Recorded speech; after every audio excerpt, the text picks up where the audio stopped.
ಇಂಗ್ಲಿಷ್ಗೆ ಪರ್ಯಾಯವಾಗಿ ಹಿಂದಿ ಬಳಕೆಯಾಗಬೇಕು ಎಂದು ಕೇಂದ್ರ ಗೃಹ ಸಚಿವ ಅಮಿತ್ ಶಾ ಹೇಳಿದ್ದಾರೆ. ಸಂಸದೀಯ ಅಧಿಕೃತ ಭಾಷಾ ಸಮಿತಿಯ 37ನೇ ಸಭೆಯ ಅಧ್ಯಕ್ಷತೆ ವಹಿಸಿ ಮಾತನಾಡಿದ ಅವರು, ಸರ್ಕಾರ ನಡೆಸುವ ಮಾಧ್ಯಮವೇ ಅಧಿಕೃತ ಭಾಷೆ ಎಂದು ಪ್ರಧಾನಿ ನರೇಂದ್ರ ಮೋದಿ ನಿರ್ಧರಿಸಿದ್ದಾರೆ.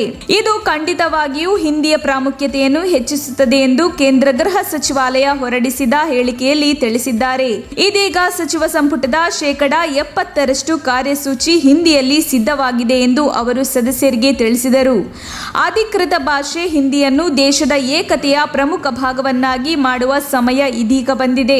ಹಿಂದಿಯನ್ನು ಇಂಗ್ಲಿಷ್ಗೆ ಪರ್ಯಾಯವಾಗಿ ಸ್ವೀಕರಿಸಬೇಕೇ ಹೊರತು ಸ್ಥಳೀಯ ಭಾಷೆಗಳಿಗೆ ಅಲ್ಲ ಎಂದು ಅವರು ಹೇಳಿಕೆಯಲ್ಲಿ ತಿಳಿಸಿದ್ದಾರೆ.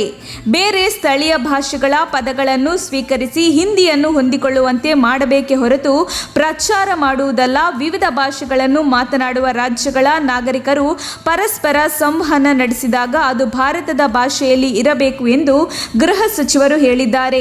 ಮೊದಲನೇದಾಗಿ ಸಮಿತಿಯು ತನ್ನ ವರದಿಯ 1ರಿಂದ 11ನೇ ಸಂಪುಟಗಳಲ್ಲಿ ಮಾಡಿದ ಶಿಫಾರಸುಗಳ ಅನುಷ್ಠಾನಕ್ಕಾಗಿ ಜುಲೈನಲ್ಲಿ ಸಭೆ ನಡೆಸುವಂತೆ ವಿನಂತಿಸಲಾಗಿದೆ. ಆ ಸಭೆಯಲ್ಲಿ ಸಂಪುಟವಾರು ವರದಿಯ ಅನುಷ್ಠಾನದ ಬಗ್ಗೆ ಅಧಿಕೃತ ಭಾಷಾ ಸಮಿತಿಯ ಕಾರ್ಯದರ್ಶಿ ಸದಸ್ಯರಿಗೆ ತಿಳಿಸಬೇಕು ಎಂದು ಹೇಳಿದರು.